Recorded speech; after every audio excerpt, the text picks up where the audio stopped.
بسم الله الرحمن الرحیم. شروع کو بنا مدخل چې بخون کې مهربانه دي کتل کو کلی کلنو کې موجود یو او بل تاسو په موږ دغه د ډیسټریکټ او د سوات دا اخیرنه زیدجی او دلته کې کوم سنوپال ته چې موږ راغلی یو جی دلته کوم ګاډو ته چینچونه لګي دلته مقامي خلک زموږ سره چې موجود دي موږ په خپل چې په راتګ کې موږ دونه مشکلات او چې روډ بیخي وته پای کې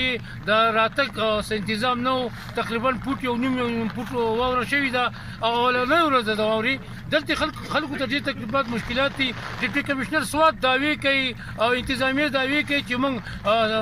څومره سیاسي کسان چې دي د بهر نه چې څومره کملمانل دي سوات راځي هغه ته موږ سہولیات ورکو خو چونکې د هیڅ مقامي خلکو ته سہولیات نشته. مقامي خلک زموږ سره موجود دي راځي چې په دې حواله سره سوي جی په دې حواله سره سوي غواړي خپل تعلق سره وکړي. زمان مشتاق احمد دی زمان بونیر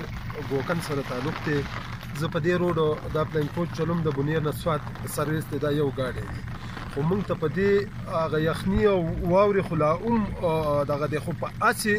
حالاتو کې موږ ته دومره سخت تکلیف دی چې دا روډ 3 کیلومتر روډ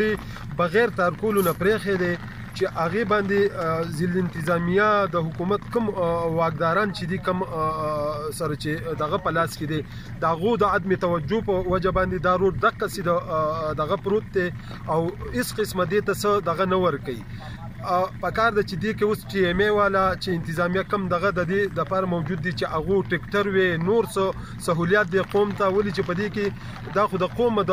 دغه د سهولت دپاره دی نو چې موږ ته سهولت نه وي نو موږ لکه په داسې روډ باندې لکه زمونږ چینچونه ولګو پاکې هم د ګاډي د سر د مال جان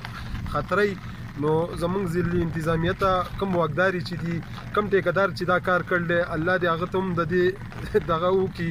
چې یاره دا 3 کیلومتره کم روډ چې زمونږ پاتې دی چې په دې موږ ته تارکول وکړي لکه تش تارکول په دې پاتې دي دا 3 کیلومتره پاتې دي دې ته باونډري وال نشته دومره سخت خطرناک حالات کې موږ ځو په دې باندې چې د ژوند او د مرګ سره لبي دي. بل ملګری موجود دی چې دا راته وایي چې د دې سره سره زنانه بیماری شي مطلب داسې نور بیمارۍ سره د سبب دپاره دلته ریسکیو نشته ګیربایس نشته داسې راتګ څه مسله شته نو تاسو به څه کوئ مریض سره به څه کوئ؟ بس چې موږ مریض سره بیا موږ ته لوی تکلیف دی خبرې د لاسه دی کټونو کې د هغه ځای نه بیا ښکته وړو چینار ته جی نو موږ ته د دې خبرې د لاسه ډېر غټ تکلیف دی. روډ ډېر ځای پورې روان دی او کټونو کې موږ مریض خپل ځو او د ټیم د سهار نه وروسته ګاډی هم نه میلاوي د راشن او د خوراک هم تکلیف د راشن او د خوراک هم موږ ته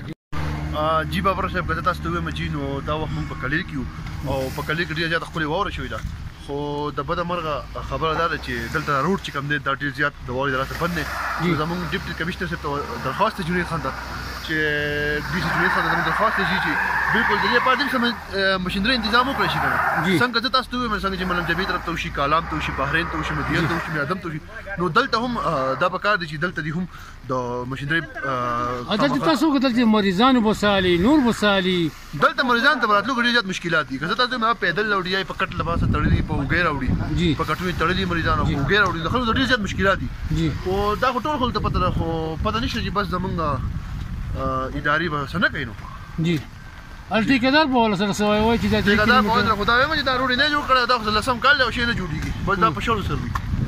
او دا کم ځای په جوړ شي په بل امیر مقام روډ ټک نه دی کړی امیر مقام سیم څنګه دا کار کوي دلته نه کوي دا بیا دې دا کته کو تاسو کتل چې زمونږ د رونو خبره ترې په دا بلوم را کوشو دی ګاډي کې مونږ د ښکاری کې چې زنانه شته زنانه مونږ ته پوښتنه نشو کولای او قلیل کړنو کې مونږ موجود دي دا د هغه سر نواله تر دې سره پورې پاتې د په بره باندې دي نو د تکلیفات سره ټول مخ دي د دې مقامي خلک د حکومت نه دا پر زور مطالبه کوي چې زر تر زر دي د دې 3 کیلومتر روډ باندې چې کم کار دی کار دې مکمل شي او د دې ملمنو د راتګ لپاره دي هم بندوبست وکړي شي. اجازه غواړم د الله په امان.